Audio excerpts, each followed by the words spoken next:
Y volvemos a debatir sobre, en primer lugar, sobre las memorias de responsabilidad social en relación con la extensión. En primer lugar, va a tomar la palabra nuestro vicerrector de Planificación, don José María Rodríguez Izquierdo, que ha sido el responsable, como estuvimos viendo ayer, de que desde hace 2 años nuestra memoria de la universidad se haya convertido en una memoria de responsabilidad social.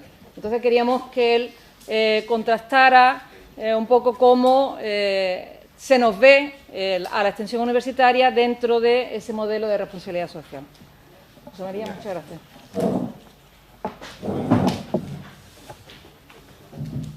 Muchas gracias. Muchas gracias por la invitación. Y bueno, deciros que he preparado una presentación que es muy larga, pero en definitiva me permitiré ir saltando prácticamente por muchas de las diapositivas para centrarme en algunos puntos y que sepáis que la tenéis disponible, la tiene Salvador, así como todos los materiales, o la mayor parte de los materiales que he usado para componer las memorias de otras universidades, de la Universidad de Cádiz, algunos artículos, etcétera, ¿no? Son 2 conceptos que si los leemos, si los tratamos de leer a nivel global, son conceptos tremendamente amplios, ¿no? Entonces, yo me voy a permitir dar un repaso por los dos, voy a ser tan pretencioso de dar un repaso por no solamente por lo que es la responsabilidad social, sino por lo que pudiera entenderse como extensión universitaria a nivel global. Después, de alguna forma, nos centraremos en cómo informar en responsabilidad social. Pondremos algunos ejemplos, entre ellos el de las universidades que han seguido las guías para informar más correctamente, y el de la Universidad de Cádiz.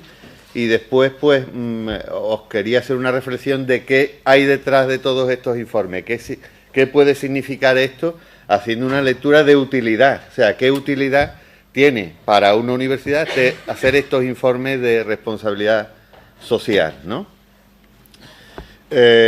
Vamos al primer punto, cómo entender esto de la extensión, ¿no? Y entonces me he apoyado, en primer lugar, en uno de los primeros trabajos de Atalaya, en el que se analizaba el concepto de extensión a lo largo de la historia, y quizás una de las definiciones pues, más completas es la que hacía este señor, Rafael Altamira, como dice ahí en la Universidad de Oviedo, en el 1899, ¿no?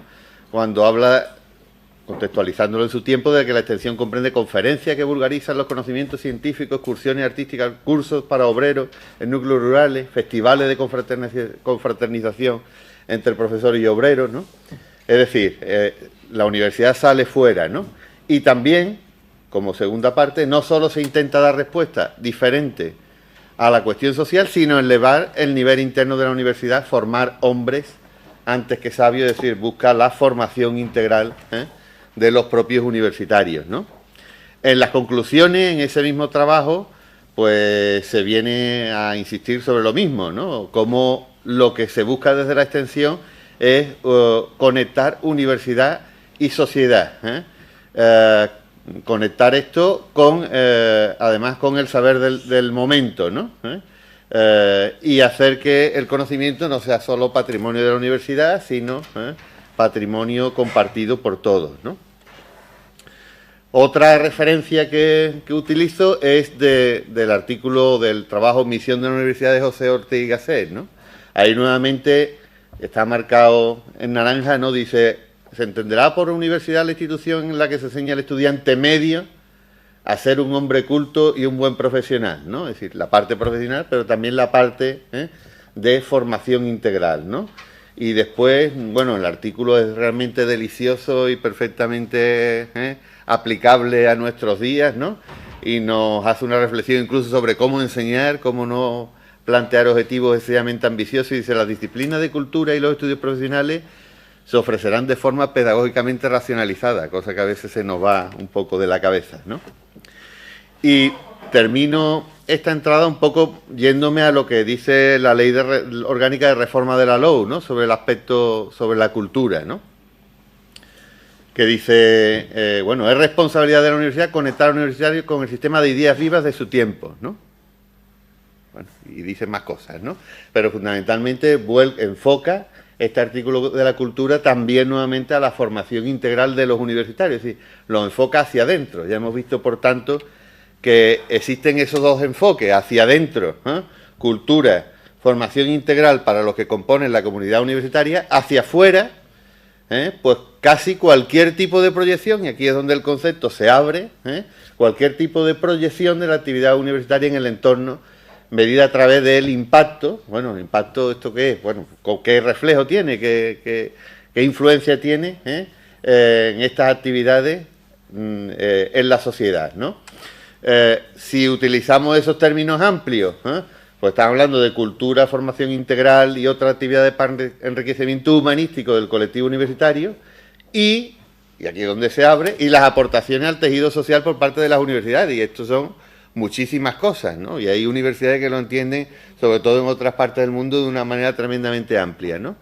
Y en términos restrictivos, que es un poco donde me voy a situar, porque entiendo que es lo que me habéis pedido, pero no sé si me equivoco, es en las actividades culturales para la comunidad universitaria y el entorno social. Bueno, vamos entonces al concepto de responsabilidad social, ¿no? Esto nace donde nace, ¿no? En el mundo de las empresas, ¿no? Dice, bueno, esto es una nueva forma de comportarse de las organizaciones, ¿no? Yo como empresa, ¿qué hago? Bueno, pues produzco algo y busco rendimientos económicos, ¿no? Esa es la visión tradicional, ¿no? Ahora la empresa pasa a convertirse en un actor social. Yo soy parte de la sociedad y, bueno, tengo mis propios intereses, pero me parece oportuno compartir una parte de esos intereses con intereses de la comunidad, de la sociedad, ¿no? Entonces, ¿cómo lo hago, no? Esa sería eso te lleva a un nuevo patrón de relación de la organización con su entorno, basado en la reciprocidad y en la interdependencia. Si tú le das algo como empresa a la sociedad, pues la sociedad te valorará, te apreciará más lo que tú haces, etcétera, etcétera, ¿no? Y todo esto en un ámbito de interdependencia. En una sociedad global todos dependemos de todo de algún modo y por tanto la empresa no puede ser algo que se aísla y se blinda del resto de la sociedad y va solamente a lo que sería su objetivo economicista, ¿no? ¿Y cómo medimos esto, la relación de las empresas con la sociedad? Bueno, pues a través de sus repercusiones o impactos. ¿En qué ámbitos? En una serie de ámbitos, seguro que ayer comentasteis, que yo voy a pasar rápido, el ámbito laboral, el ámbito económico, el ámbito medioambiental, el ámbito social, ¿no? Fundamentalmente, hay mucho del nacimiento de este concepto que está apoyado en el tema ambiental, de ahí es de donde nace todo, y después se va extendiendo, ¿no? Entonces, bueno, después valoraremos si se ha extendido lo suficiente para abarcar realmente todo lo que puede hacer la capacidad de informar sobre la actividad de cualquier tipo de organización o todavía pues no hemos llegado al punto de destino, ¿no? Y después otra idea interesante en que está detrás del concepto de responsabilidad social es tratamos de dar respuesta a los grupos de interés. Los grupos de interés, que en la visión tradicional serían exclusivamente los accionistas, los propietarios de la empresa, en una versión, bueno, pues a la que nos lleva este concepto serían los empleados, serían los clientes, los proveedores, los colectivos sociales o la sociedad en su conjunto. En todos estos ámbitos caben relaciones entre empresas y, insisto, cada uno de estos grupos de interés, ¿no? Y detrás de todo esto la idea es, oye, estoy atento a lo que piensas, me interesa tu opinión, la valoro, trato de dar respuesta a las expectativas, ¿no? Y moviéndonos al ámbito universitario, ¿no? O sea, cómo conectar este concepto que nace en el mundo de la empresa con la aplicación del concepto en el ámbito universitario, ¿no? Una de las primeras referencias es el proyecto Universidad Construye País, nace en Chile en 2001, ¿no? Para reforzar vínculos, en términos amplios, universidad-sociedad, ¿no? Y define la responsabilidad social como la capacidad de la universidad de difundir y poner en práctica un conjunto de principios, valores generales específicos por medio de 4 procesos clave: gestión, docencia, investigación y extensión. Está claro que aquí está usando el concepto de extensión en ese sentido más amplio, ¿no? Como lo hacen con frecuencia, sobre todo las universidades iberoamericanas, ¿no? Otro artículo de un autor iberoamericano que también trata de definir su visión de la responsabilidad social, ¿no? Y ya veréis que va al concepto, no va a como informar, sino va en términos muy amplios del concepto, ¿no? Me quedo casi con la primera frase marcada en naranja, ¿no? Dice, el estudiante aprende en la universidad y aprende de la universidad, ¿eh? O sea, no solamente vaya a aprender, sino que aprende de la propia organización, de los hábitos, costumbres, valores que ve presentes y que ve puestos en práctica en la propia organización. Y se hace referencia a lo que sería un currículum oculto, ¿no? Es decir, hay unos programas, unas actividades y tal, pero hay otras cosas que están ahí, ¿eh? Y que el estudiante percibe gracias a cómo funciona la universidad, cuáles son sus valores, etcétera, etcétera, ¿no? Lo que no está escrito, ¿no? Y esto, bueno, pues sería cultura, ¿no? Organizativa, ¿no? Que valores de la organización, ¿no? Transmitidos correctamente. ¿Cómo? Tenemos que hacer la reflexión de que a veces, bueno, pues hacemos un discurso de cuáles son los valores, las actitudes a potenciar y cómo, pues en las aulas pasan otras cosas, ¿no? Y por tanto el alumno llega a recibir a veces discursos contradictorios, ¿no? Bueno, otro trabajo que define el tema de responsabilidad social, seguro que tuvisteis oportunidad de hablar sobre él, el que se realiza a iniciativa de los consejos sociales, del Foro de Consejos Sociales de las Universidades Andaluzas, ¿no? Ahí hay un esfuerzo por acercar el concepto de responsabilidad social al ámbito de la universidad y nos da en ese trabajo pues una serie de pinceladas, de visiones de lo que sería una universidad socialmente responsable, ¿no? Respetuosa con el medio ambiente, segura y saludable, comprometida con su empleado, plural, comprometida con las causas sociales, justa y transparente, que genere conocimiento en sostenibilidad y educación ambiental, motor de la sociedad, ¿no?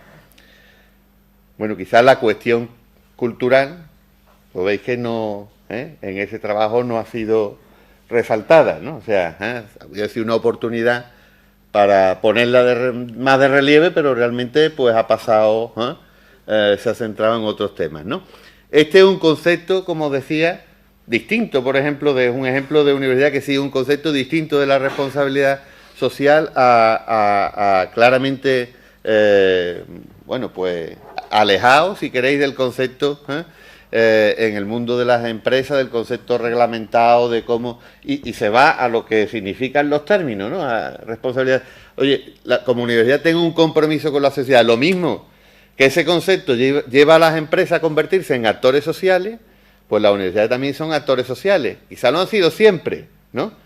Pero, oye, estaban encerradas en sus paredes, hacían su trabajo, etcétera. Ahora se hace ineludible el dar respuesta a esas demandas sociales, O sea, tener presencia como actor social implicado y formando parte del tejido social y no simplemente buscando ese encuentro con el tejido social y no simplemente pues haciendo nuestras actividades fundamentales de formación y de investigación, ¿no? Un poco ahora os llevo a la visión que hemos planteado en nuestra universidad, ¿no? Que hemos tenido ciertos determinados debates en determinados foros, no solamente para hacer la memoria, sino también en otros foros, por ejemplo, de planificación, ¿no? De cómo estructurar nuestra actividad en planes de actuación, etcétera, ¿no? Entonces, la idea sería las actividades de la universidad, como indicaba hace un momento, no tienen ya sentido, y más en una universidad pública, si no es desde la perspectiva de compromiso social, O sea, ¿qué pinta una universidad haciendo algo sin compromiso social, ¿no? Es decir, estaría algo totalmente descontextualizado lo que pide hoy en la sociedad las universidades y lo que estaríamos haciendo si no tiene ese enfoque, ¿no? Y si no lo tiene, incluso en lo que son las actividades fundamentales, en lo que es la formación y en lo que es la investigación.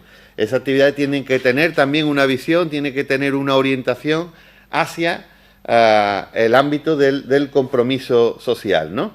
Como dice al final, esto siempre ha estado ahí, pero oye, nunca hemos hecho un planteamiento de estas actividades desde esa perspectiva, sino que nos hemos encontrado haciendo cosas, pero no hemos reflexionado sobre cómo hacer eso desde esas actividades desde esa perspectiva, ¿no? Y, bueno, esos son los dos aspectos en los que la universidad, formación e investigación, es el actor principal, pero hay otra serie de aspectos donde la universidad no necesariamente es el actor principal, pero es un actor muy importante a nivel de otro en la sociedad. Y ahí tenemos el ámbito del compromiso solidario con la cultura, con el territorio, con el medio ambiente. Desarrollar el territorio no es misión exclusiva de la universidad, por supuesto uno de los principales actores, pero no, oye, si no hay empleo, si no, a veces una parte me tocará a mí, pero otra le tocará a la consejería que lleva eso, ¿no? O a los actores que realmente mueven las políticas en ese tema, ¿no? Yo acepto una parte de la responsabilidad, pero yo no soy el principal responsable de eso, ¿no? Y entonces esto tiene además una ventaja, ¿no? Y es que nos permite dar un salto cualitativo, pues, oye, que las universidades están dando en los últimos años, pero que en otros momentos no estábamos ahí, ¿no? Que todos estos ámbitos nos ofrecen unas oportunidades interesantes de relación de proyectos conjuntos con el entorno.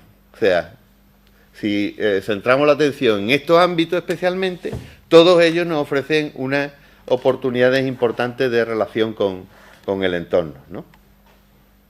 Entonces, esto era la visión, y ya veis que efectivamente puede ser una visión muy amplia, desde que lo interpretan en términos muy estrictos, de una guía, de unas pautas, hasta los que lo interpreten, pues con un concepto muy amplio, como algunas de esas universidades que hemos citado, y vamos entonces a cómo informar en responsabilidad social. ¿Cómo se hace esto? ¿No? Bueno, pues hay de alguna forma, por así decirlo, unas pautas oficiales, ¿no?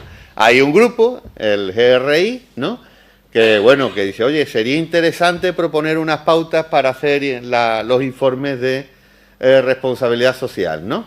Y entonces, bueno, pues hace sus consideraciones, primero se crea, ¿no?, unos actores ahí que intervienen en la creación, y después, pues, dice, bueno, vamos a hacer una guía para elaboración de las memorias de responsabilidad social, Como decíamos antes, esto nace en la empresa, luego las primeras guías están centradas en el ámbito de sostenibilidad y en el ámbito de las empresas, ¿no?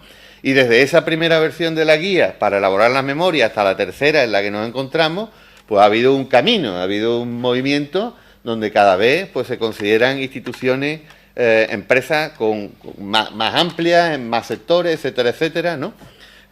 Y lo que se busca con esa guía es normalizar las memorias dentro de unos ciertos márgenes de libertad, buscando sistematización y comparabilidad, ¿no? Pues nos da la guía principios y orientaciones, protocolos, contenido y una lista de indicadores que va creciendo. Yo no he hecho la cuenta ahora mismo, pero pues está en torno al centenar de indicadores, O sea, tenéis el material, tenéis la guía entre el material que os dejo, ¿no? Y esa sería la forma que propone el GRI hoy en día de hacer los informes, ¿no? Con esta estructura de memoria. El perfil de la organización, la estrategia de análisis, parámetros de la memoria, gobierno corporativo, enfoque de gestión e indicadores de desempeño, ¿no?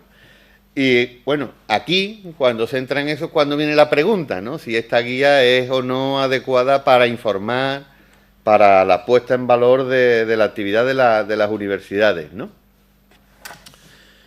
Y entro en el punto 4, algunos ejemplos, ¿no? Universidades que la están siguiendo, ¿no? Pues pocas, o sea, son muy pocas las universidades que se han agarrado realmente a la guía del Global Reporting Initiative para hacer sus memorias de responsabilidad social, ¿no? Cito a la Universidad de Santiago, que quizás es la primera que da este paso y que allá va por la tercera memoria, bastante pensada, bastante elaborada, y la UNIE, que, bueno, que entre la Universidad Andaluza es la que ha dado un paso más marcado en la dirección que marca el GRI, ¿no? Por poner ejemplos de lo que hay dentro de las memorias, bueno, pues la Universidad de Santiago una cosa que hace es definir su grupo de interés, ¿no? Ahí los tenéis, distintos, por ejemplo, de los que después define la Universidad Internacional, ¿no? O sea, cada organización tiene que buscar su ubicación, su espacio, porque realmente los entornos y los capitales humanos, los recursos, etcétera, etcétera, son distintos, ¿no? Y ¿dónde recoge la Universidad de Santiago, por ejemplo, todo el tema de cultura? Bueno, pues lo recoge dentro de un apartado amplio de compromiso con la sociedad. No hay una referencia, un capítulo específico, etcétera, que recoja el tema de cultura, ¿eh? En sí, ¿no? Pues, ¿y por qué? Oye, pues porque ahora lo veréis, ¿no?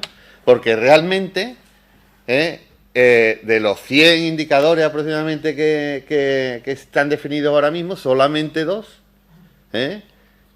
y oye, que no dice ninguno de ellos acción cultural ni nada, ¿no? Solamente 2 realmente encuentran correlación con este apartado de la memoria, no con la cultura, sino con este apartado de la memoria en su conjunto, ¿no? Entonces, vemos ahí la dificultad para buscar ese punto de encuentro entre lo que significan los criterios del GRI ahora mismo y lo que significarían, pues, la actividad que se realiza en el ámbito de la cultura en las universidades, ¿no?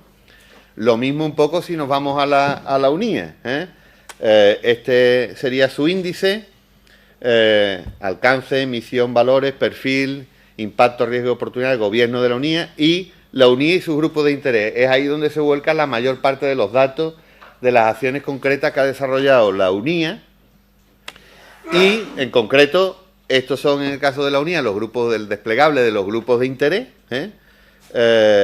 y dentro del primero, compromiso con la sociedad y la cooperación, pues donde aparece el tema de cultura, ¿no? Aparece en páginas 59-61. Ahora, ¿eso en qué se traduce en indicadores del GRI Bueno, pues se traduce en un indicador. O sea, de los 100 indicadores que tiene el GRI, al final la cultura pues impacta en uno.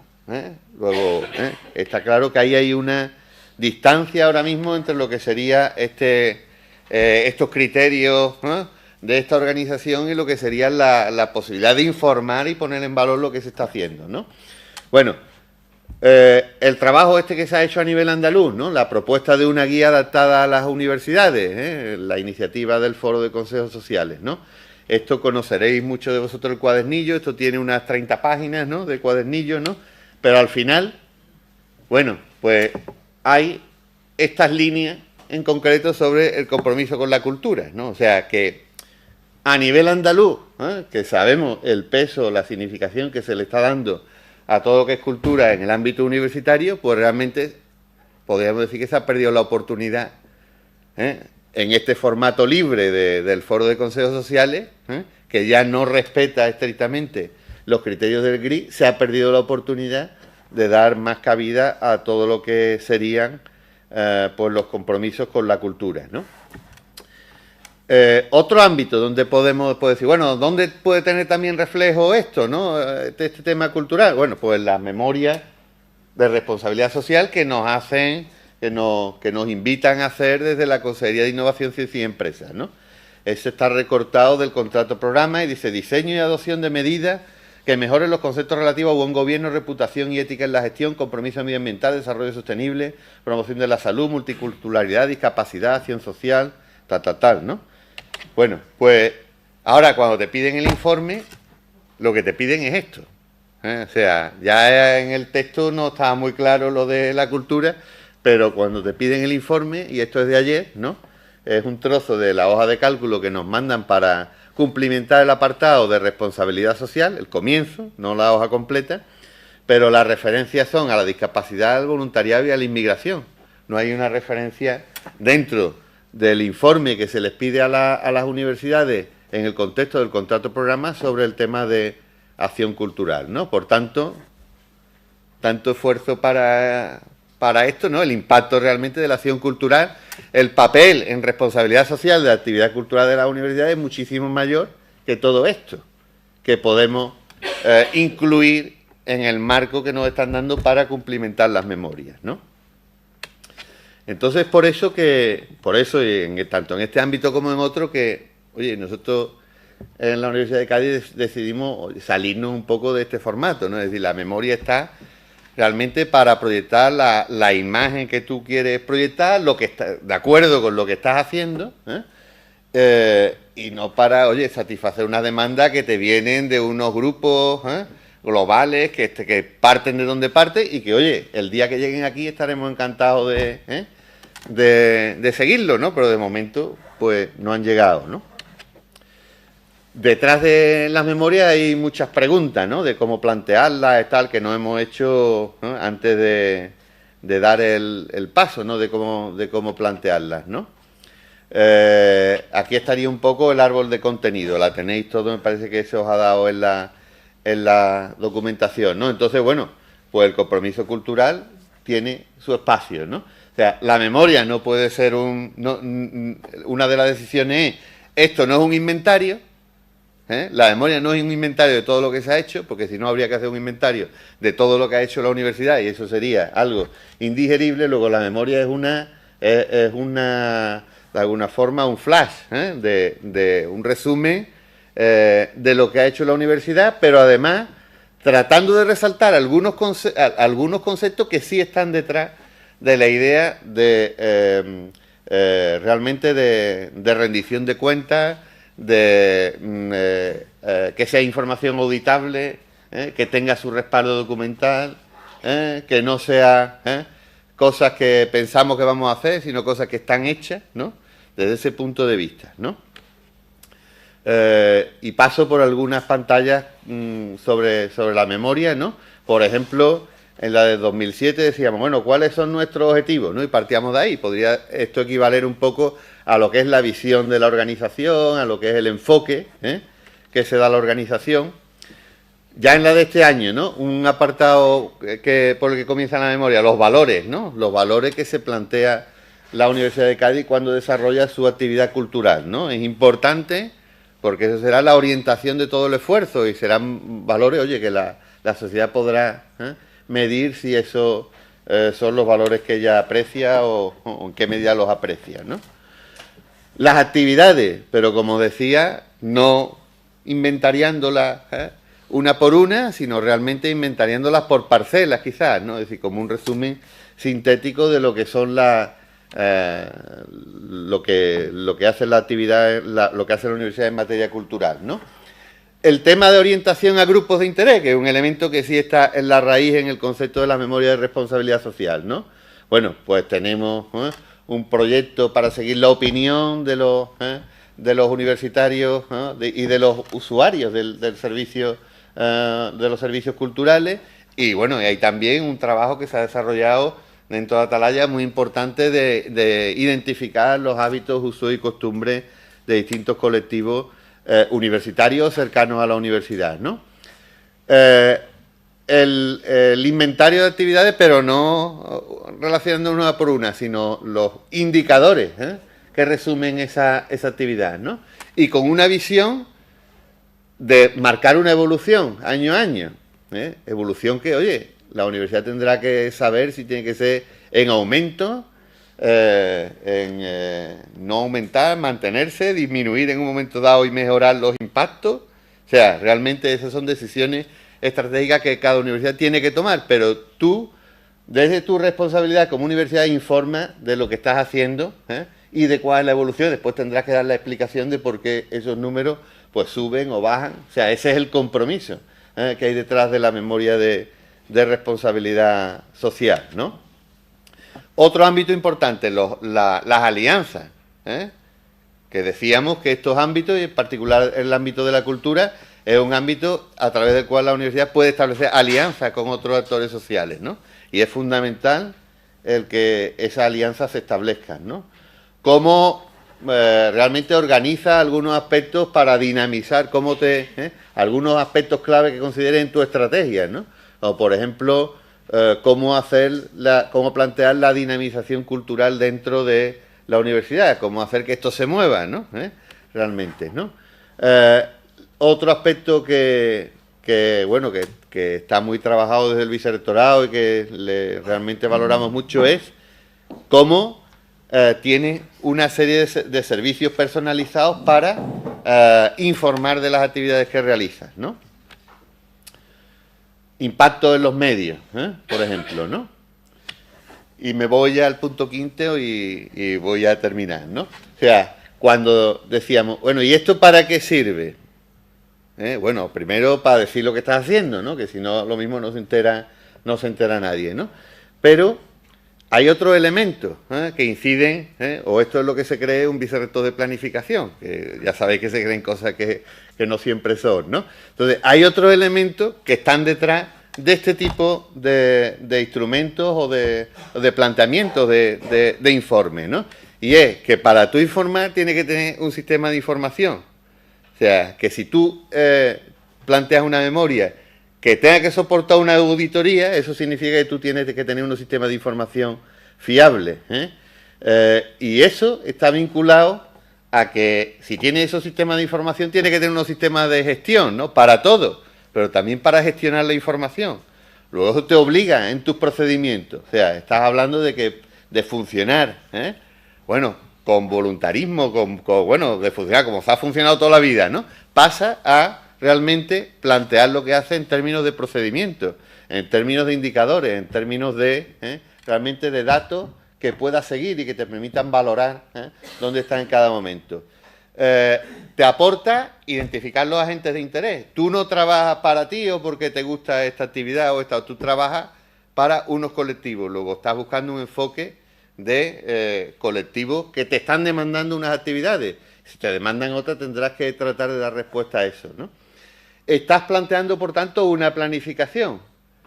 Si te planteas un objetivo, ¿en qué plazos puedes conseguirlo? ¿Con qué planteamiento? Y no solamente una planificación estratégica, ¿no? Voy a decir qué quiero ser de mayor, sino una planificación operativa. O sea, año a año, realmente cómo vas desplegando esa actividad, cómo la vas concretando en objetivos parciales año a año, ¿no?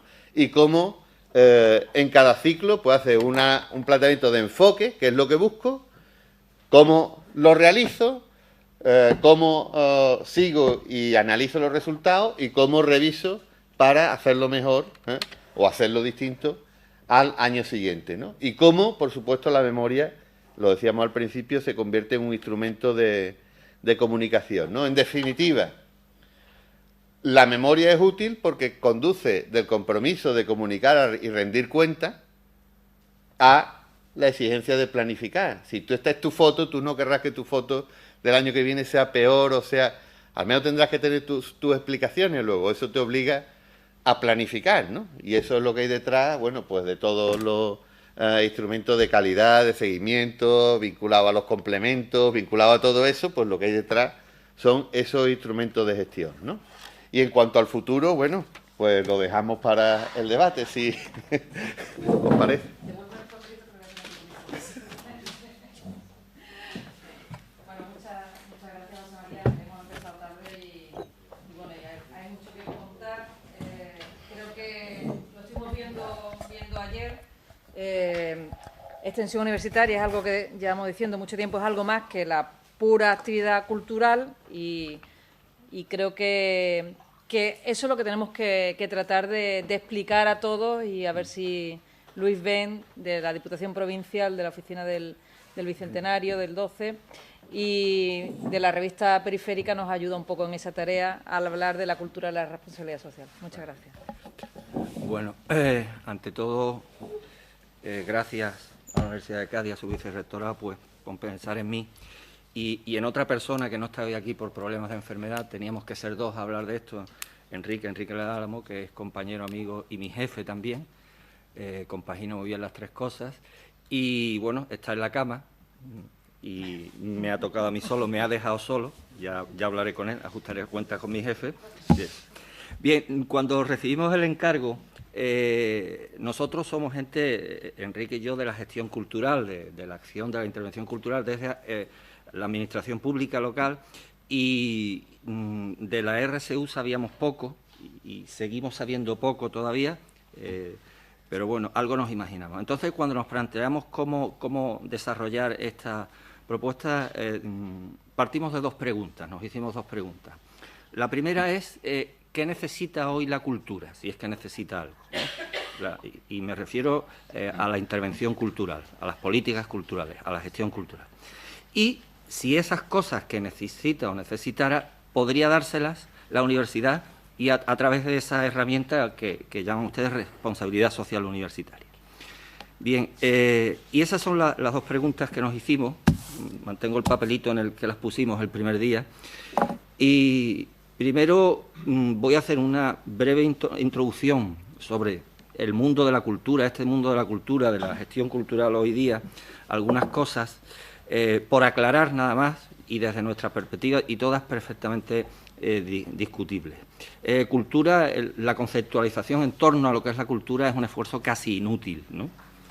Siempre sabemos este concepto polisémico, unos dicen que poliédrico o tan amplio, a veces se estira mucho y llega a sitios donde no nos imaginamos, o a veces lo restringimos a algo tan pequeño, en principio, como pueda ser solo lo patrimonial, pero bueno, algo hay que hacer. Si algo caracteriza hoy en día probablemente la cultura es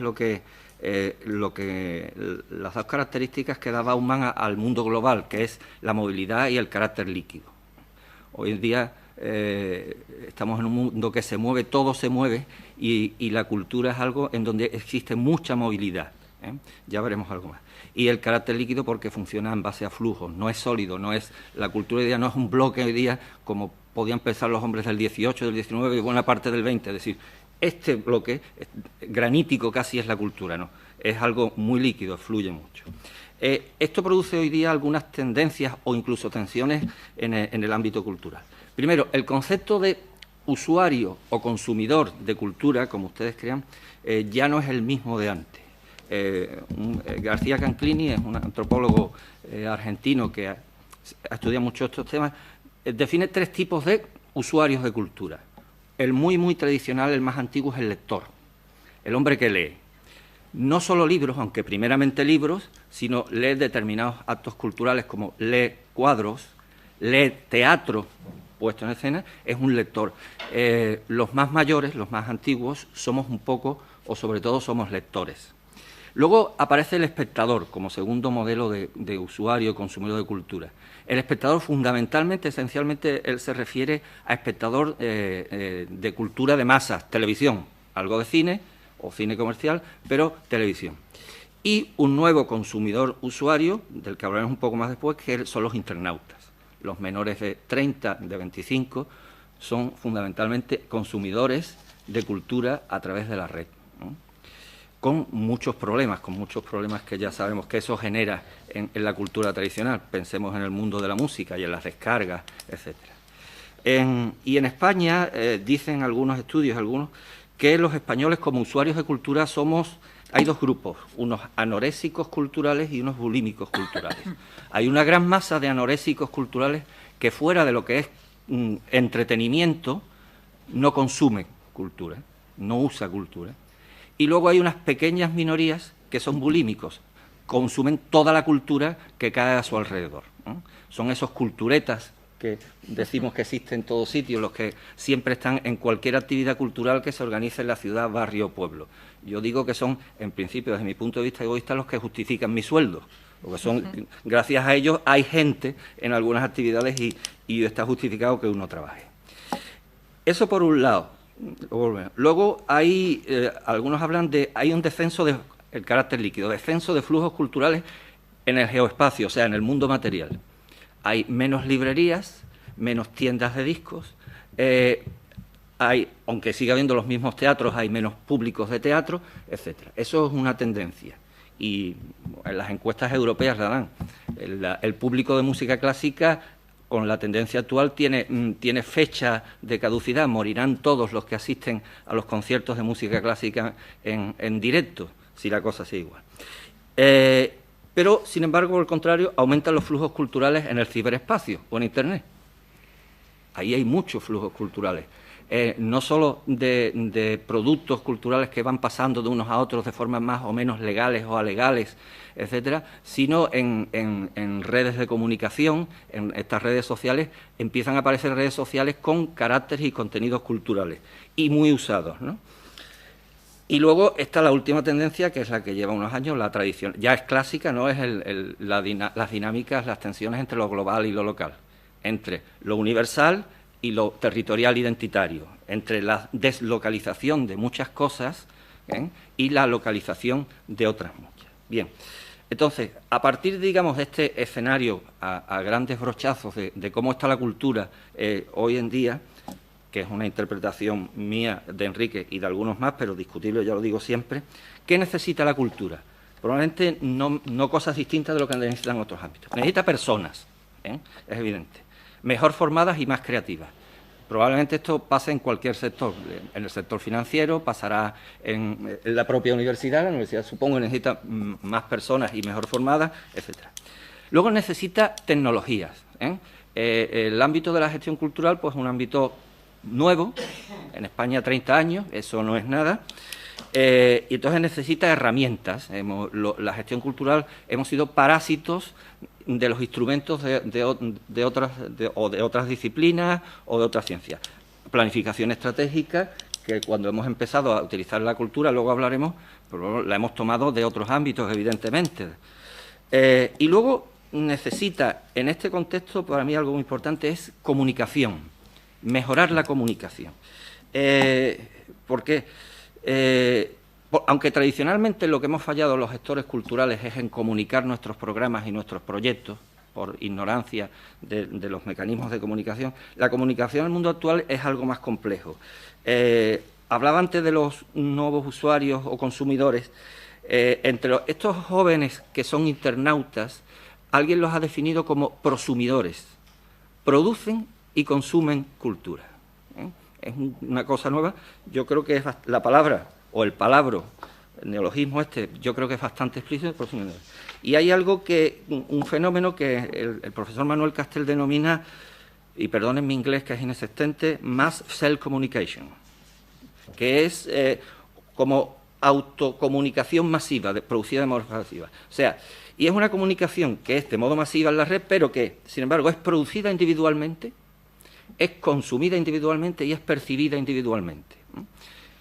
Entonces, nosotros ignoramos todos los mecanismos de comunicación en estos ámbitos. Yo personalmente y la mayoría de la gente. Y ahí se está generando la gran mayoría de los flujos culturales del futuro. ¿Qué puede hacer? ¿Qué puede aportar la universidad a este escenario? No lo sé. Nosotros hemos hecho algunas propuestas. Desde cosas que tradicionalmente el ámbito de la cultura necesita desde siempre, como son, en primer lugar, instituciones y presupuestos, institucionalización. Esto es un ámbito político, es política, o sea, el que definitivamente las políticas culturales sean institucionales, existan, que no se actúe en cultura desde la intuición, desde el voluntarismo, sino aunque hay tres políticas tradicionales, la patrimonial, que trata de la memoria, la democratización de la cultura, que es la del estado del bienestar, es facilitar acceso a la cultura, o la democracia cultural, que se centra sobre todo en el desarrollo, como la cultura como un factor de desarrollo, no solo económico, sino social, territorial, etcétera. Esas políticas, pero necesitamos instituciones, o que las instituciones seriamente se planteen políticas culturales.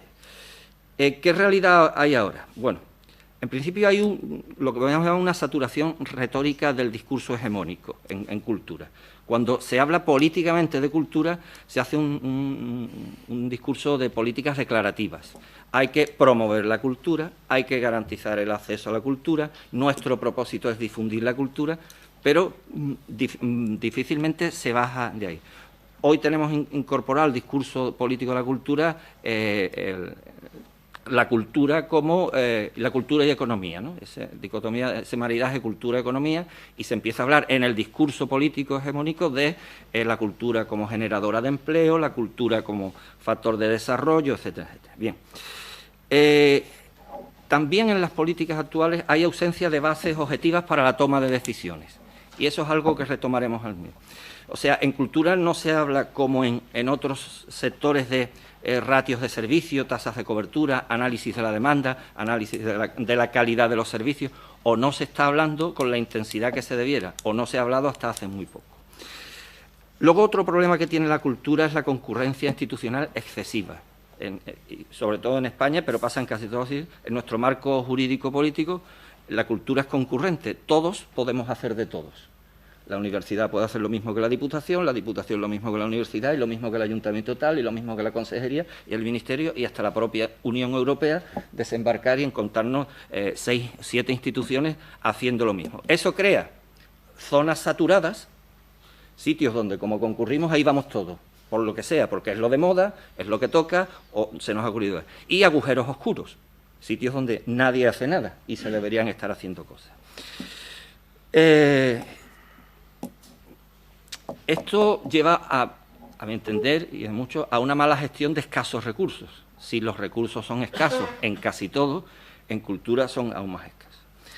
Entonces, tenemos una institucionalización precaria y con esta concurrencia hay escasa reglamentación dentro del mundo de la cultura, salvo, si hacemos una excepción, el mundo del patrimonio, que hay políticas desde el siglo XIX y en el patrimonio hay una legislación extensísima de todo, pero si salimos del mundo del patrimonio, la reglamentación es pequeña. Ahora se está haciendo, si no la primera, o no sé si será la primera, la segunda ley de cine, con todo lo que conlleva, con el conflicto que hay, pero el cine es algo que existe desde hace 100 años, ¿no? Y ahora estamos poniendo normas sobre cine, normas con carácter de ley y con vocación de continuidad. Los servicios se implementan mal y estamos en la periferia, nacimos en la periferia, pero estamos situados en la periferia. Y la financiación de la cultura al final es discontinua y marginal, y cuando vienen los momentos de crisis, más discontinua y más marginal todavía. ¿Qué necesitamos en este aspecto? Bueno, competencias claras, definidas y diferenciadas. Eso yo sé que es un problema grande, o sea, sentar a todo el mundo institucional, cultural de este país y decirle, bueno, vamos a ver, los ayuntamientos deben hacer esto, las diputaciones esto, la universidad esto, los gobiernos autonómicos esto. Pero eso es difícil y entra dentro de todos los problemas de financiación del sector público. Presupuestos bien dimensionados, pero bueno, eso voy a pasar rápidamente. Otra cosa que necesita la cultura, y en la que yo creo que es planificación estratégica. Me alegro que José María esté aquí porque que no se ha incorporado hasta hace relativamente poco, ¿no? Porque la cultura es un ámbito de incertidumbre, de riesgos, de apuestas, ¿no? Piensen que la producción de un producto cultural, valga la redundancia, una película, un poema, una obra de teatro, tiene muchas incertidumbres, nunca está garantizada exclusivamente por la cantidad de presupuesto invertido ni por la cantidad de talento invertido, ¿no? A modo de ejemplo, todos hemos visto alguna vez una obra de teatro en que hemos visto a priori grandes actores, gran director, escenógrafos de calidad, una producción a lo mejor institucional, tal, un texto de calidad, de un clásico y tal, y al final, cuando nos sentamos, pagamos la entrada, aquello es un churro. O conocemos el caso de grandes superproducciones de Hollywood, la maquinaria de producción de Hollywood es de las más profesionales que se pueden encontrar, que tras invertir millones de dólares y mucho talento en directores, etcétera, etcétera, han fracasado comercialmente, que es lo que buscan, ¿no? Por eso, en un ámbito de incertidumbre, la planificación es una herramienta para amortiguar esas incertidumbres, esos riesgos, hasta límites más razonables. No fiarnos solo de eso. Bien. Dicen que la planificación tiene primero un marco teórico, un marco de reflexión y una formulación, ¿no? Yo no voy a entrar mucho en eso. Pero algunos hablan ya de que más que de planificación habría que hablar de dirección estratégica y de pensamiento estratégico, ¿no? Que no es tan importante esos mecanismos, esas herramientas, esas estructuras que están ahí, que sirven y que nos ayudan, como tener en nuestros proyectos, en el área donde intervenimos, un pensamiento estratégico, o sea, pensar a medio y largo plazo, ¿no? ¿Y esto por qué es importante? Bueno, de hecho, en España ya empieza a haber tradición de planificación estratégica de la cultura. Hay un libro de la Fundación Autor donde se recoge una experiencia de esta universidad en planificación estratégica de la cultura. Porque los problemas que nos enfrentamos es que hay tiempos diferentes. El tiempo de la cultura, como la cultura lo que pretende es cambiar hábitos, no nos engañemos. O sea, hay poca gente que lee, y leer, que pensamos que es bueno, tenemos que intervenir para cambiar ese hábito y que la gente lea más, o vaya más al teatro, o lea poesía, o sea más creativa en su entorno, etcétera. Y los cambios de hábito, que es el tiempo de la cultura, son a largo plazo. Pero, como vivimos en un entorno, primero institucional político, hay un tiempo político, que es distinto, es más a medio plazo. En la cada 4 años, ¿no? Y creo que también la universidad es cada 4 años renovable. Luego el tiempo político, como mucho, es de 4 años, ¿no? O como decía Maragall, de 4 años, cuando era alcalde, el primero para hacer equipos, 2 para gestionar y el cuarto para vender. Yo creo que ese es un tiempo político razonable, sí. Y luego está la economía, que también está ahí, el tiempo de la economía, que es distinto, es más, quizás a veces más cortoplacista, porque lo que busca es rentabilidad. La rentabilidad, cuanto antes llegue, mejor, menos sostenible. Y eso es un problema en el cual la planificación nos puede ayudar a sobrevivir en estos 3 tiempos que confluyen. Y porque también en cultura tenemos un problema que es una especie de muro psicológico que decimos, planificar el arte. Pero por Dios, ¿cómo vamos a condicionar, planificar la estética, la producción estética y tal? No hablamos de eso, hablamos de planificar lo que rodea a eso, lo que genera las condiciones para que eso se produzca, ¿eh? Dios nos libre de planificarle a un pintor o a un poeta su tiempo creativo, ¿eh? Bien, la planificación estratégica, el pensamiento estratégico nos profesionaliza a la gente de la cultura, nos ayuda a situarnos en el discurso político con más fuerza, somos gente seria, planificamos, ojo, antes no, antes éramos gente divertida, creativa, ocurrente, pero tenemos que ser profesionales. Y en ese sentido nos da centralidad. Bien. Pues necesitamos pensamiento estratégico y el mundo de la cultura lo necesita, está empezando, pero no sé si la responsabilidad social nos ayudará a tener más. Necesitamos eficacia, competitividad y sostenibilidad. Hemos unido aquí estas 3 cosas, ¿no? Voy a pasar rápidamente porque... Eficacia, cumplimiento de objetivos. Esto está muy ligado a lo anterior, al pensamiento estratégico. Hemos trabajado sin objetivos, haciendo por hacer, partiendo de la base de que todo lo que se haga en cultura es bueno. Y no es que no sea bueno o sea malo.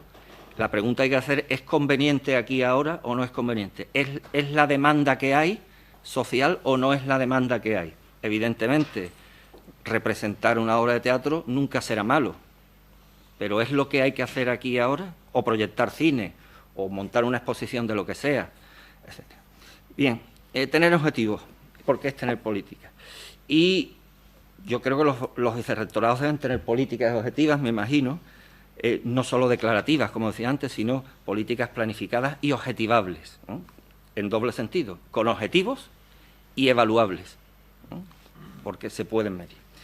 La competitividad, porque el entorno del mundo actual es muy competitivo, probablemente siempre lo ha sido, pero ahora es más. Porque hay nuevos, como hemos visto antes, hay nuevos modos de producción y de consumo cultural, de los que muchas veces no sabemos, no tenemos ni idea, porque la oferta está en cambio permanente. Y en este contexto cabe preguntarnos, ¿damos la calidad esperada y demandada por la sociedad? ¿Tenemos capacidad productiva eficaz? ¿Servicios eficaces con los recursos que tenemos? ¿Sabemos qué servicios dar y cuáles no? Y por ahí me digo, ya les digo que estoy muy en clave de reflexión porque nos cogía de nuevo. Y la sostenibilidad la entendemos para la cultura en clave, sobre todo, de diversidad, ¿eh? La sostenibilidad es un concepto que nos viene probablemente de lo medioambiental y lo hemos ido adaptando a otras cosas. Yo creo que a la cultura también. Desde que arranca el famoso informe de Pérez de Cuéllar de nuestra diversidad creativa, el que hace para Naciones Unidas, y el propio nombre lo está diciendo, nuestra diversidad creativa. Si queremos ser más creativos, debemos ser más diversos, ¿no? Entonces, sostenibilidad en claves de diversidad, de participación y de desarrollo, ¿no? Desarrollo sostenible. Bien, otra cosa que que pensamos que necesita la cultura y que la universidad podría aportar. La cultura necesita también integración social y territorial, pensando siempre que las políticas culturales son políticas sociales, no son políticas de infraestructura o de otra cosa, son políticas sociales, más o menos importantes los sociales. Entonces la cultura es social, pero también es territorial. Social por fines, por objetivos, por conceptos.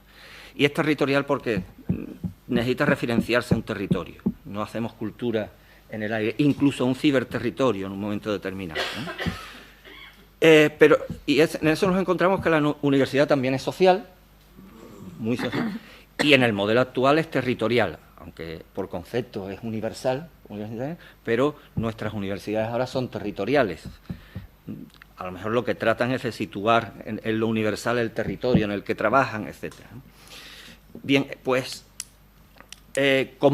comparten el mundo de la cultura y el de la universidad esos dos referentes y deberían estar más cohesionadas en ese aspecto, y yo creo que deben estarlo, porque en el contexto de estado de bienestar, que es el que por ahora vamos manteniendo, en la cultura ya se considera un aspecto importante del estado del bienestar. Ya no basta una economía desarrollada, unos servicios sociales potentes y unas políticas medioambientales que no son. Ya empezamos o muchos empiezan a pedir cultura, sea esto lo que sea, servicios culturales, como un elemento más del bienestar, de la felicidad.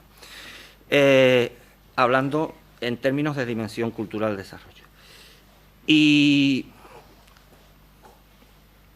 dentro de esto, esta integración social y territorial, porque territorios diferentes necesitan modelos culturales diferentes. Es un poco lo que... o diferentes modelos de políticas culturales. Bien, porque hay una serie de riesgos. Uno de siempre. Una cultura sin objetivos sociales nos lleva a un fenómeno que en muchos lados se da, que es a la cultura como un adorno, como un evento o como mero entretenimiento. Eso es lícito que haya cultura adorno, que haya cultura entretenimiento y que haya cultura como gran evento o como evento. Pero desde las lógicas de las políticas, de las instituciones, de lo social, la cultura debe ser algo más y no quedarse ahí. Y porque cultura sin políticas territoriales, los riesgos es la homogeneización, la no diversidad. Entonces, yo creo que aquí hay un campo de trabajo para la responsabilidad social. Y una última cosa que demandaríamos desde la cultura, yo creo que también aquí en la universidad, de hecho, estamos en un ámbito donde esto que necesitamos son observatorios y laboratorios. En otros ámbitos, en otros sectores, el observatorio es algo frecuente, es algo que es normal. En el mundo financiero, en el mundo turístico, pensemos en el turismo, que es en nuestro país la gran industria, una de las grandes industrias. Hay observatorios turísticos que, en base a indicadores, expulsan datos hacia el sector. O sea, nadie hace ni políticas turísticas, ni el mundo empresarial turístico tiene muy en cuenta los datos que los observatorios turísticos están lanzando hacia afuera. Entonces, en cultura hasta hace muy poco no hemos tenido observatorio como esquema clásico de observatorio, que es una institución o un organismo que, en base a un sistema de indicadores, da información al sector. Todo esto dentro de lo que podría ser una cadena de valor que es información, conocimiento, creatividad, acción. Y ese último eslabón de la cadena de valor, la acción, me lleva al concepto de laboratorio. Porque el laboratorio, como lo entienden algunos, es algo más.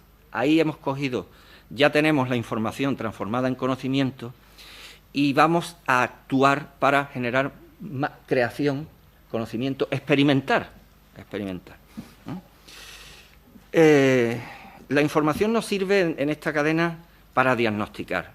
Hemos hecho a veces, se han hecho políticas culturales para territorios desde o la mera intuición, o desde el capricho, o desde supongo que esto es lo que hay que hacer. Bueno, nos sirve para diagnosticar sectores y territorios. Vamos a diagnosticar cómo está el mundo del teatro. ¿Realmente conocemos a nuestra gente del mundo del teatro? ¿Quiénes son? ¿Cuántos son? ¿De qué viven? ¿O malviven? Etcétera. Y también los territorios. ¿Cómo es nuestra provincia, nuestro barrio, nuestra localidad? ¿Quiénes son los creativos? ¿Quiénes no son? ¿Qué necesidades tienen? ¿De qué viven? Etcétera. Y esa información se obtiene a través de observatorios. Y para detectar los problemas en el diagnóstico. La política, algunos la entienden como reacción frente a problemas. El conocimiento generado por toda esa información nos debe servir para, dicen algunos, discernir lo emergente de lo degradante. O sea, las cosas que emergen en buen sentido y las cosas que pasan que nos degradan. Podemos pensar en la más media, etcétera. para localizar el talento, ¿no? En el mundo de la cultura se supone que hay mucho talento, pero a veces los que vienen a buscarnos son los que no lo tienen o lo tienen poquito, y el que tiene talento no sabemos dónde está, o ni siquiera él es consciente. Y para localizar las oportunidades, ¿no? Y luego los proyectos, la acción, la parte laboratoria, hasta ahora hemos hablado de parte observatorio, nos debería servir para esto que también está de moda, que es la creatividad, potenciar la creatividad o innovación para solucionar estos problemas, para tener bases objetivas que nos permita decir dónde está la creatividad, qué es, cómo potenciarla, etc. Esto se hace con observatorios, he dicho, a base de información, con laboratorios, y yo creo que esto es una herramienta muy necesaria que necesitamos, que no digo que solo sea la universidad la que la tenga que dar, pero estas herramientas se construyen entre varios, no son de uno solo. Y hasta aquí llego. Yo creo que he hecho una reflexión, en principio honesta por mi parte, de verdad, y por parte de Enrique, que la hemos compartido, de cosas que hemos encontrado en nuestro mundo, carencias que necesitamos, y hemos venido aquí un poco, más que nada, a pedir ayuda, entre otras cosas. Muchas gracias. Muy bien, pues muchas gracias, Luis. Y... ¿Se oye? Sí. En primer lugar, gracias por la invitación, ¿no? Felicidades por el proyecto Atalaya, ¿no? Yo creo que está muy bien en una... decía Toine que el arte es fácil, la ciencia es fácil, más o menos, decía, no lo cito de memoria totalmente, decía, la cooperación social para buenos fines es dificilísima. O sea que hay que situar lo fácil, lo difícil. Efectivamente, colaborar, cooperar con los otros para buenos fines no es fácil y, por tanto, felicidades por la iniciativa. Ayer estuvimos compartiendo Fino y demás, ¿no? Y eso me anima a que mis palabras las quiero hacer como se habla con los amigos, ¿no? Los buenos amigos critican de frente y alaban de espalda, ¿eh? Esos son los buenos amigos, no lo que hacen lo contrario, ¿no? Y me siento un poco, después de la confianza del vino y la mesa, con la confianza un poco de afección entre amigos, ¿no? De lo que yo creo que, desde mi punto de vista, la universidad debería, en el momento en el que estamos viviendo ahora, ¿no? Porque yo creo que lo que se trata es sobre todo de propiciar el debate y la reflexión, ¿no? Y también quiero centrarme más en los fines y no tanto en los medios. Creo que era Bertrand Russell que decía que la sociedad actual es muy confusa en los fines y muy precisa en los medios. Y efectivamente te pueden decir cuántos nanosegundos, ¿no? Pero cuando preguntas, ¿y para qué? ¿Y por qué?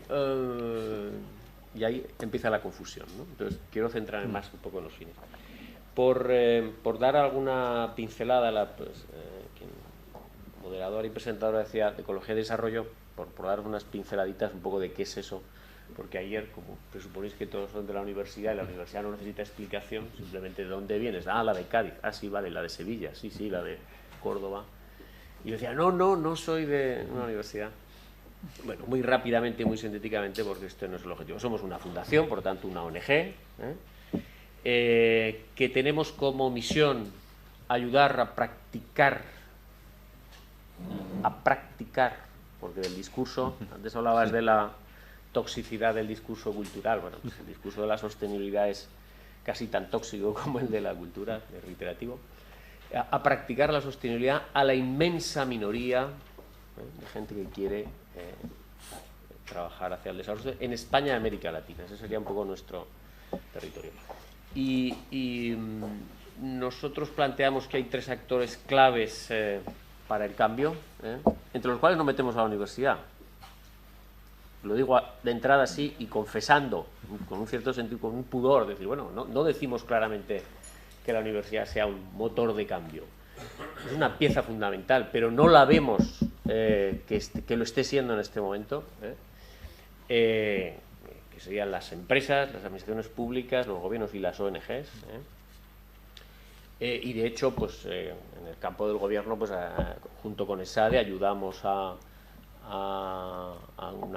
una subcomisión para el fomento de la responsabilidad social que hubo en el Congreso de los Diputados de España, que presidía Ramón Jáuregui. Junto con ESADE colaboramos con esa comisión. En el campo de las empresas, analizamos las grandes empresas que cotizan en bolsa para el FTSE for Good europeo, un índice de sostenibilidad en Europa, o FTSE IBEX en España, también portuguesas, mexicanas y brasileñas, ¿no? O estamos en el Consejo Social de Inditex o en el panel de expertos de Sol Meliá, ¿no? Y en el campo de las ONGs, pues estamos en el Consejo de Greenpeace o llevamos el secretariado de las iniciativas ciudadanas de la última Expo, ¿no? Y trabajamos 3 temas: agua, cambio climático y dinero, por los 3 fluidos, ¿no? Dinero en el sentido de la responsabilidad social empresarial, el mercado de la sostenibilidad, inversión socialmente responsable, consumo responsable, compra pública, y procuramos empujar los 3 caminos fundamentales para el cambio personal y social, que desde nuestro punto de vista son la coerción, te obligan a algo y lo haces; la convicción, quieres hacerlo aunque no te obliguen; y finalmente la conveniencia económica, y por eso lo acento en el tema del mercado de la sostenibilidad. Bueno, ¿qué cosas quiero plantear muy telegráficamente para que la moderadora no me corte ahí, ¿no? Uno, una cierta referencia a qué pasa hoy en el tema de la sostenibilidad, sobre todo la crisis. ¿A qué mañana tendríamos que llegar, ¿no?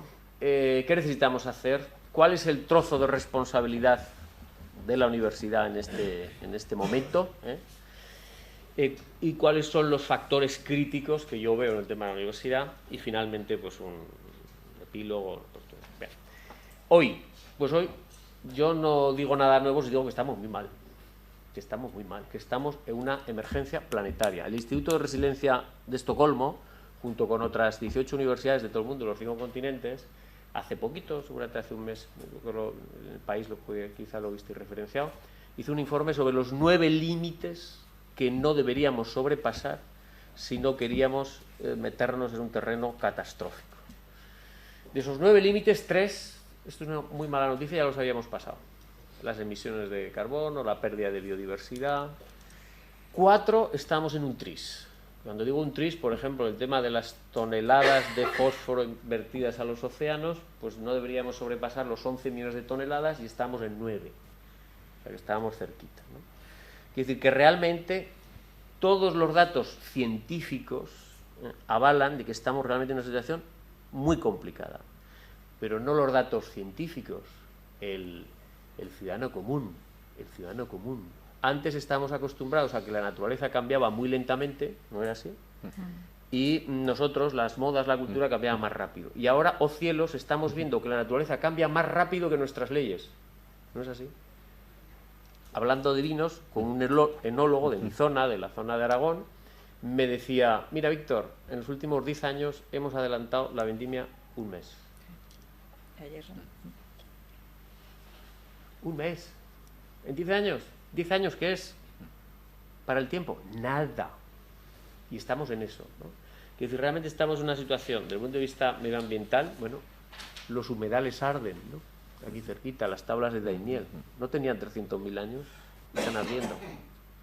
O sea, estamos realmente, desde el punto de vista ambiental, en una emergencia planetaria. Desde el punto de vista social, estamos en un fracaso civilizatorio bastante profundo.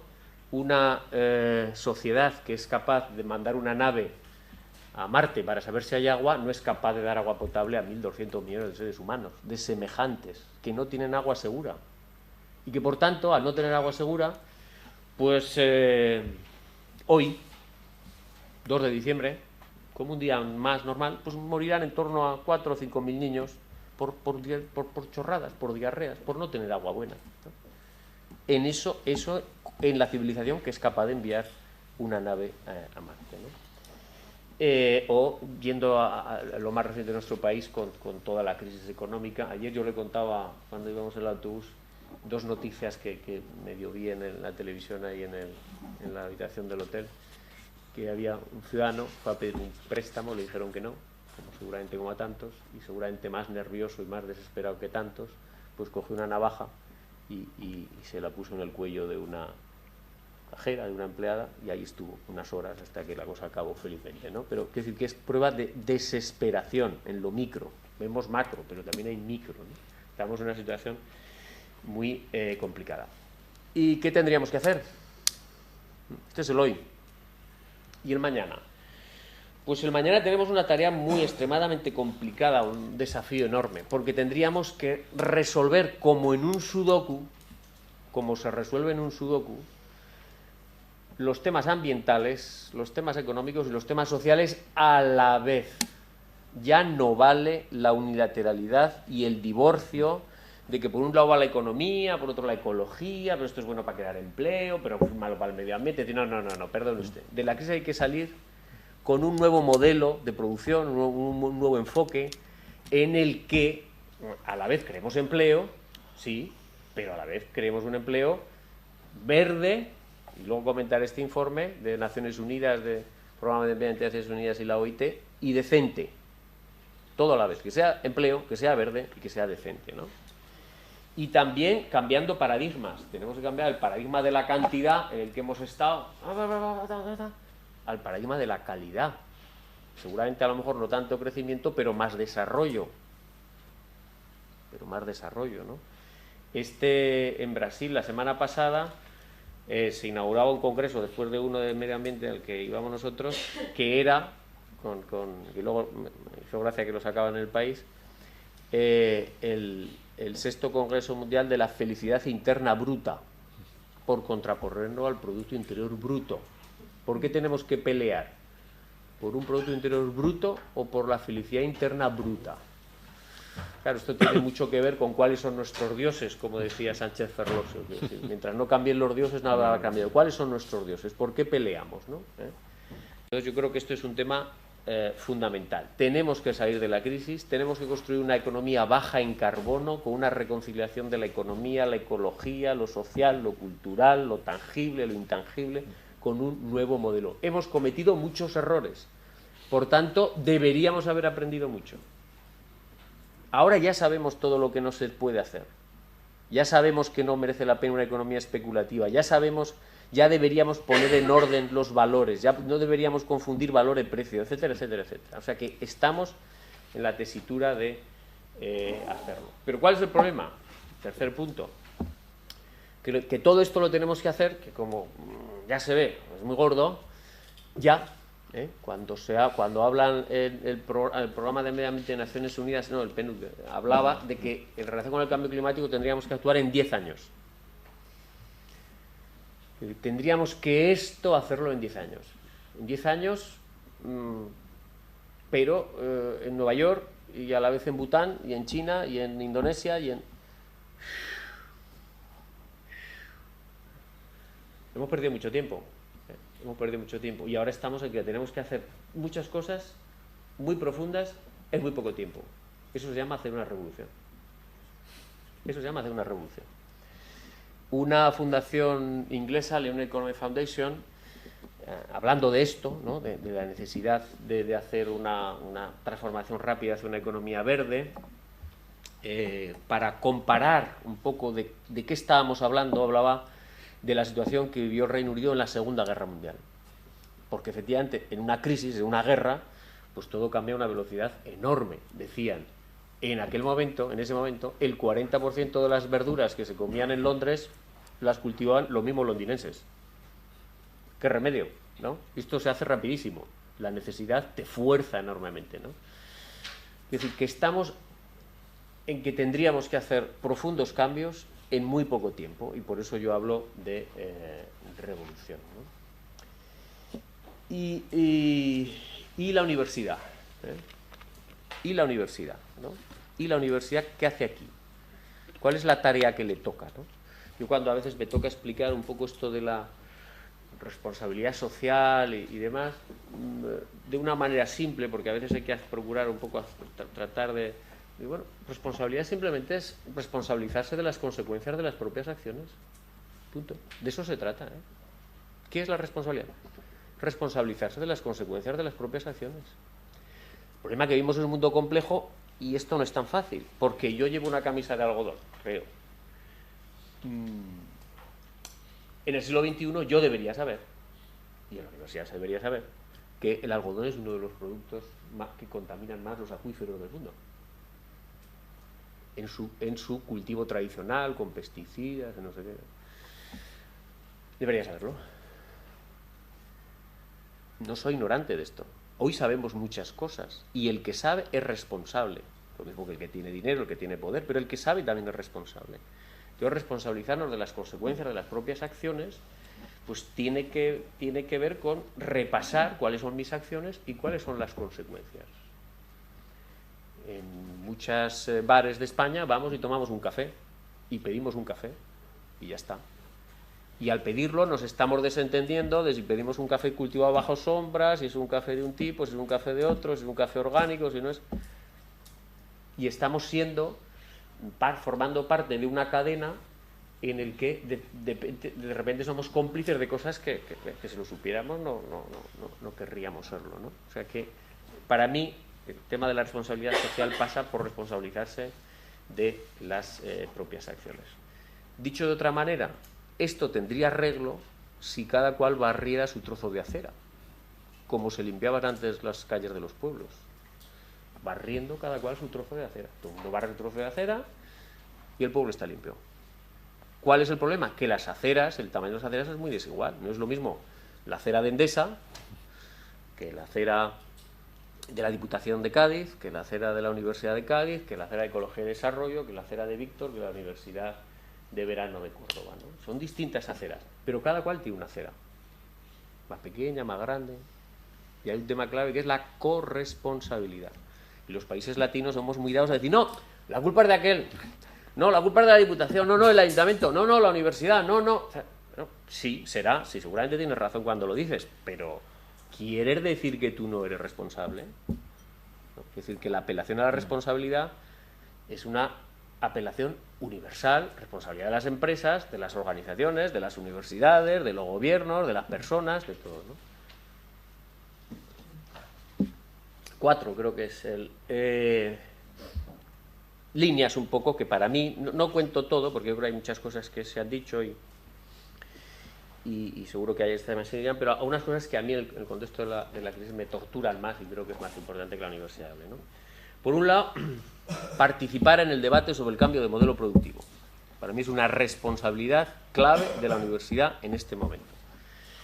Este informe, que está promovido por el Programa de Medio Ambiente de Naciones Unidas, la OIT, la Internacional de los Sindicatos y la Internacional de los Empleadores, está apoyado desde el punto de vista técnico por una ONG y por una universidad, la Universidad de Cornell. Es una universidad que está apoyando, participando, empujando el debate sobre el cambio de modelo productivo, ayudando con otros actores, ¿no? Entonces, para mí ese es un tema fundamental que alguna gente de la universidad hace, alguna gente, pero no tanta gente como sería menester. El otro día estuve en un debate, no diré exactamente dónde, pero había 2 responsables universitarios sobre el cambio de modelo productivo, dos profesores de universidad. Y uno resumió un artículo de un profesor norteamericano, otro habló de la República, lo contaba a ti el otro día, ¿no? Y no plantearon nada. Es decir, una cosa es quien toma las decisiones, que son las instancias políticas, los gobiernos, tal, pero debe haber una democracia deliberativa en la que la universidad ayuda a la sociedad a la toma de decisiones. Esto es muy importante y esto yo no lo veo bien reflejado en las prioridades de la universidad. Pondré un ejemplo muy cercano. Hoy estamos acabando el año 2009 y en el año 2009 estamos gastando, el Fondo Local de Empleo se ha invertido 8.000 millones de euros, que eso dicho en euros parece no tanto, pero dicho en pesetas, o sea, 1,5 billones de pesetas en los 8.000 ayuntamientos de España. Y el año próximo serán 5.000. O sea, 8 y 5, 13, más de 2 billones de pesetas gastados. Yo no he visto demasiado debate y profesores universitarios escribiendo si es sensato, si no es sensato, si podríamos haber gastado el dinero de otra manera, por qué no lo hacemos así, qué experiencias hay en otros países, qué pasa, de qué manera, cómo. A esto me refiero, a participar en el momento y ayudar a la sociedad a la toma de decisiones. O, por ejemplo, y fijaos un poco, lo que pasa es que siempre se castiga más el pecado de acción que no el de omisión.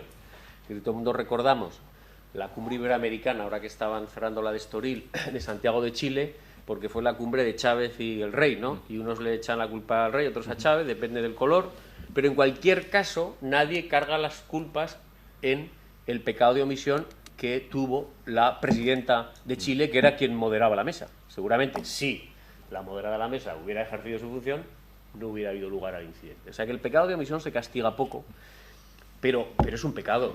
Es decir, que hay que actuar. Por ejemplo, no sé si estuvisteis al tanto en relación con el tema de las renovables, que hubo un informe atribuido a la Juan Carlos I, aunque en realidad eran profesores asociados, etc., que manipulado por círculos conservadores propios y de Estados Unidos, circuló en Estados Unidos cuestionando esa familia que se había creado dentro de la administración Obama del milagro de las energías renovables en España. Bueno, pues eso, que luego fue reproducido en muchos medios de comunicación norteamericanos, pues seguro que habrá traído como una consecuencia pues la pérdida de contratos por empresas españolas que están pujando por el cambio de modelo energético. Bueno, pues a lo mejor puede haber otro informe de la universidad diciendo no, vamos a estudiar esto. O sea, es decir, participar, implicarse en el debate sobre el modelo productivo. Segundo asunto, la coherencia. Yo creo que en la sociedad, si hiciéramos un troceamiento, yo creo que hay entidades que estamos dentro de los que estamos en el mundo del deber ser. Las ONGs, sistema educativo, la universidad, los políticos, los sindicatos, ¿no? Todos están un poco en el mundo del deber ser. Y esto debería ser así, debería ser así. Decimos las ONGs, ¿no? Y dicen los sindicatos, dicen los partidos políticos, y dice la Iglesia, ¿no?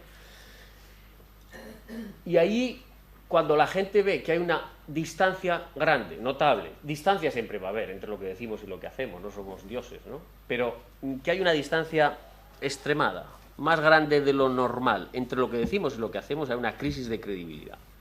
Y en el sistema educativo en general, no solo en la universidad, pero en el sistema educativo español hay una crisis y una mala socialización, porque los libros de texto están a la altura de los mejores del mundo, pero cuando uno cierra el libro de texto y dice, bueno, ya no voy a ver lo que dice el texto sobre las energías renovables, el reciclaje, no sé qué, sino que voy a simplemente con mis ojitos voy a ver lo que hay en mi universidad y a tocarlo, compruebo que está a una distancia abismal.